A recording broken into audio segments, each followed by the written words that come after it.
گزرتا ہے، بڑا یادگار وقت ہوتا ہے۔ گنبد خضرا کا وہ ٹھنڈک، گنبد خضرا کی جو کائنات کو ٹھنڈک پہنچا رہی ہے، اور جب ہم اس کے قریب چلے جاتے ہیں تو کیفیت اور ہوتی ہے۔ اور آپ کے ساتھ تو ماشاءاللہ ایک جمع غفیر ہوتا ہے، یعنی کہ 4000 یا 5000 کے قریب افراد ہوتے ہیں جن کی سرپرستی آپ فرما رہے ہوتے ہیں۔ تو مدینہ پاک میں جو قیام ہوتا ہے تو اس وقت قلبی کی کیا کیفیات ہوتی؟ میں نے تو اپنی آنکھوں سے دیکھا ہے، میں چاہوں گا میرے ناظرین بھی سن لیں۔ حضرت مدینہ منورہ کی حاضری ہمارے نزدیک جہاں تک سمجھ پائے کہ رب کریم کی بارگاہ میں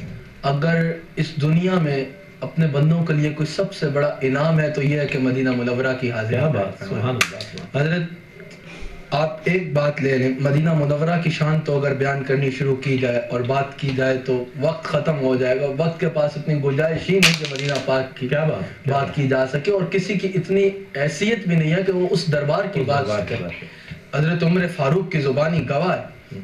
کی زبان گواہ ہے، کیا بات کہ یا اللہ مجھے شہادت کی موت دے۔ کعبے کے سامنے، کعبہ شریف کے سامنے کھڑے ہیں اور کہتے ہیں یا اللہ مجھے شہادت کی موت دے، اور پھر کہتے ہیں یہ نہیں کہیں اور نہیں، شہادت کی موت بھی چاہیے اور چاہیے بھی سرکار کے قدموں میں، یعنی اس سے بڑھ کے کوئی جگہ ہے ہی نہیں، کیونکہ ہر جگہ گنجائش ہوتی ہے کہ بندہ اور عبادت کے اور منزل بڑھتی جائے، لیکن اس سے بڑھ کے کائنات میں کوئی مقام ہے ہی نہیں۔ اور میرے جد امجد حضرت قبلہ خواجہ عبد الکریم رحمۃ اللہ تعالیٰ علیہ، آپ فرماتے تھے کہ میں جب بھی قرآن کریم پڑھتا ہوں تو مجھے ایک نئی بات ملتی ہے، مجھے ایک نئی شان ملتی ہے، اور مجھے